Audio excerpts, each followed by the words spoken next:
입주권 파실 때 어떻게 파세요? 이 비과세 요건 꼭 챙겨보시면서 파셨으면 좋겠어요.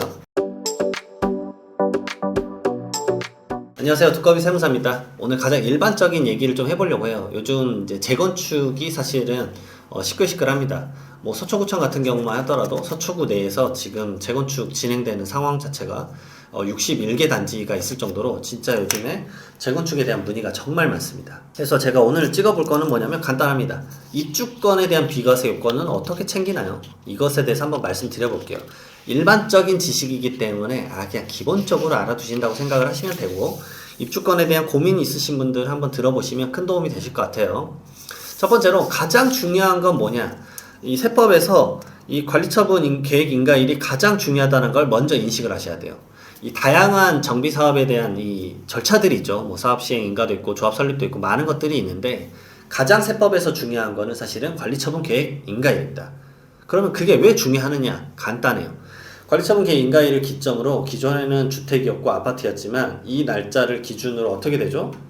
입주권으로 바뀝니다. 그러니까 부동산이 부동산상의 권리로 바뀌는 날이, 권리 변환일이 바로 관리처분 계획 인가일이에요. 그래서 이 날짜를 만약에 모르시고 계신다, 내가 입주권을 갖고 있는데, 그거는 아주 큰 제가 봤을 때는 뭔가를 누락한 거라고 보시면 돼요.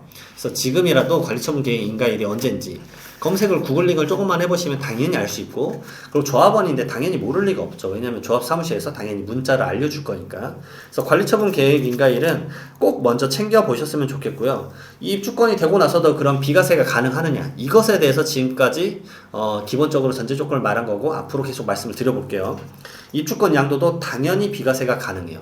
근데 원조합원이라고 우리가 어떤 설명을 하죠? 관리처분 계획 인가일 전부터 주택을 갖고 있었던 사람인데, 이 종전주택에 대해서 비과세 요건을 충족한 사람만이 입주권이 되고 팔아도 비과세가 가능한 거예요. 그러니까 종전주택에 대해서 비과세 요건이 뭐죠? 거주자인 1세대가 2년 보유, 근데 취득할 당시에 조정대상 지역이었으면 어떻게 되죠? 2년 거주를 추가로 해야 되죠. 그 요건들을 언제까지? 이 종전주택을 취득한 날짜부터 관리처분 계획 인가일까지 그 요건을 충족한 사람은 입주권이 되고 나서도 팔았을 때 비과세가 가능한 겁니다. 이 점을 꼭 염려해서 알아두셔야 돼요. 근데 가끔 예외가 있죠. 이 예외가 어느 거냐면, 관리처분 계획 인가일까지 내가 결국은 2년이라는 규칙, 말 그대로 2년 보유, 그 다음에 보유기간 중에 2년 거주, 만약에 조정 대상 지역이었으면 그 요건을 지켜야 되는데, 관리처분 계획 인가일까지 못 지켰어요. 그렇다고 무조건 비과세가 안 되느냐? 그게 아닙니다. 자, 이런 것들에 대한 세법 팁을 알아야 여러분들의 자산관리에 도움이 되는 거죠. 관리처분 계획 인가일까지 사실 2년 거주가 안 됐어요. 2년 보유도 안 됐고, 근데 추가적으로 요건을 갖출 수 있는 게 뭐가 있냐면, 이 도정법상 간혹 관리처분 계획 인가일 이후에 실제로 거주한 주택에 대해서는 사실상 주택에 존재하기 때문에 주택으로 믿어줍니다. 이게 무슨 말이냐면, 관리처에 인가 나더라도 이주하고 철거하는데 시간이 좀 걸려요. 그럼 그 기간 동안에 만약에 보유를 하고 있었다, 그러면 관리처분 계획 인가 나고 나서 계속 보유를 하고 있었으면 주택의 취득일부터 철거일 또는 퇴거일까지를, 그 기간을 더 여유롭게 봐줍니다. 그러니까 이때까지는 1년 예를 들어 10개월이었는데 이 철거나 퇴거하는 날짜가 몇 개월 걸린 거예요. 한 반년 걸렸다고 해볼게요. 그러면 2년 보유 기간을 넉넉하게 채울 수 있게 된 거죠. 그런 날짜를 채울 수 있기 위해서는 당연히 관리처분 계획 인가일 이외에 철거나 퇴거했던 그런 관련된 서류를 당연히 준비를 하셔야 돼요. 그래야 내가 이것들에 대해서 주장을 합당하게 할 수 있기 때문에 그렇죠. 자, 보유는 이렇게 봐요. 그럼 거주는 어떻게 볼까요? 내가 종전주택에 대해서 전입한 날로부터 당해 주택에 대해서 실제 거주자가 퇴거한 날까지를 거주기간으로 좀 더 연장해서 봐줘요. 그러니까 이런 것들에 대해서 내가 챙겨야 내가 비과세 요건을 충족할 수 있는지 아닌지를 따져볼 수 있는 겁니다. 그래서 재건축 아파트에 대해서 이것들에 대해서 많이 물어보는데, 거주기간에 대해서 또 물어보는 게 이게 있습니다. 물론 입주권을 양도를 할 때는 중과세가 없어요. 근데 이제 그걸 따져볼게요. 17년 8.2 대책 이전에 내가 종전주택을 취득을 했어요. 그러면 당연히 2년 거주 요건이 필요가 없겠죠. 근데 관리처분 계획 인가가 나고 나서 준공이 나고 나서 이제 새 아파트가 된 거죠. 자, 준공이 되고 나서 어떻게 됐느냐, 이 지역이 조정대상 지역이 설정이 된 거예요. 조정대상 지역이 설정됐으면 어떻게 되죠? 새로운 주택이 되잖아요. 근데 주택이 조정대상 지역에 있다? 그러면 헷갈리기 시작하는 거예요.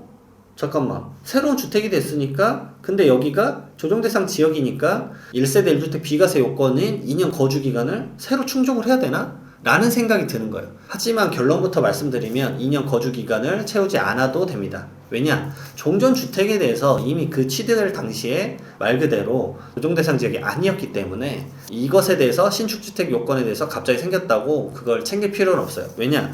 구주택의 취득일부터 거주 요건에 대한 적용 여부가 판가름 나기 때문에 그렇습니다. 그러니까 이런 부분들에 대해서 한번 챙기면 좋아요. 그러면 원조합원은 이렇게 되는데 가끔 이런 분들이 있어요. 이걸 헷갈려 하시면 안 되는데 관리처분 계획 인가 이후에 조합원 입주권을 취득하신 분이에요. 이건 누구라고 하죠? 원조합원이 아니라 이런 분들을 우리는 승계조합원이라고 부릅니다. 그런데 이분들은 종전주택이 없었기 때문에 이런 분들은 준공이 되면 그때 신축주택을 취득한 게 돼요. 그러면 이분들은 이때 요건으로 신축주택 준공일로부터 기준으로 거주 요건을 판단하셔야 돼요. 그러니까 이때 조정대상 지역이면 당연히 2년 보유 기간 중에서 2년 거주까지 하셔야 되는 거예요. 그러게 요건을 꼭 챙겨야 된다는 거 디테일하게 들어가셔야 돼요. 잘못 놓치면 내 비과세가 크게는 날 수 있기 때문에 그렇죠. 자, 이렇게 종전주택에 대한 비과세 요건을 충족을 했어요. 근데 내가 이제 이 입주권을 팔았는데 이 입주권이 12억 원이 초과된다.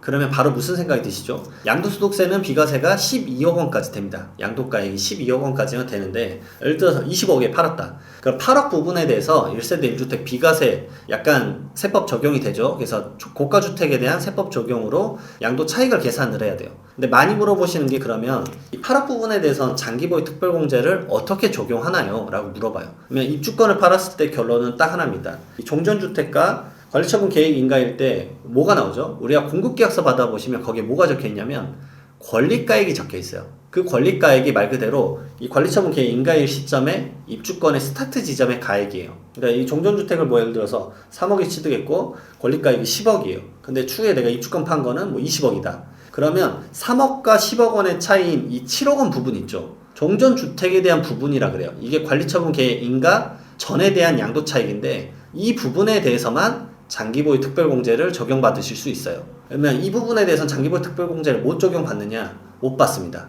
입주권 상태에서 팔면 못 받아요. 근데 준공되고 나서 팔면은 이 부분에 대해서는 적용받을 수 있어요. 어쨌든 지금 저희가 입주권을 파는 걸 가정을 해서 계산을 하고 있기 때문에 3억 원에서 10억 원, 이 7억 원 부분에 대해서 장기보유 특별공제가 적용이 돼요. 자, 그러면 1세대 1주택 비과세냐 아니냐 이런 요건들이 따지잖아요. 그 1세대 1주택 비과세 중에서 장기보유 특별공제 80%를 적용받을 수 있는 게 있죠. 근데 어떤 요건을 지켜야 되죠? 2년 이상 거주를 해야 돼요. 2년 이상 거주를 했을 때 보유기간 10년 동안 최대 40%, 그러니까 연 4%씩, 그 다음에 거주기간 연 4%씩 최대 10년 40%. 이 두 개를 합쳐서 80%를 적용받을 수 있어요. 거주 기간이 뭐 예를 들어서 5년, 보유 기간은 10년이다 그러면은 60%를 받을 수가 있겠죠. 왜냐면 보유 기간 10년이니까 40%, 그다음에 거주 기간 5년 이상이니까 5년에 4%씩 하니까 20%. 그러니까 둘이 합치면 60%를 적용을 받는 거예요. 자, 그다음에 2년 거주를 못 했다 그러면 이 부분에 대해서 어떻게 적용을 받느냐? 일반적인 부동산에 그 장기보유 특별공제를 적용을 받습니다. 연 2%씩 3년 때 최대 6% 받죠. 그러면서 최대 15년 동안 30%를 받을 수가 있어요. 그 부분에 대해서 이렇게 따로 적용이 된다는 점 참고하셔서 도움이 되셨으면 좋겠어요.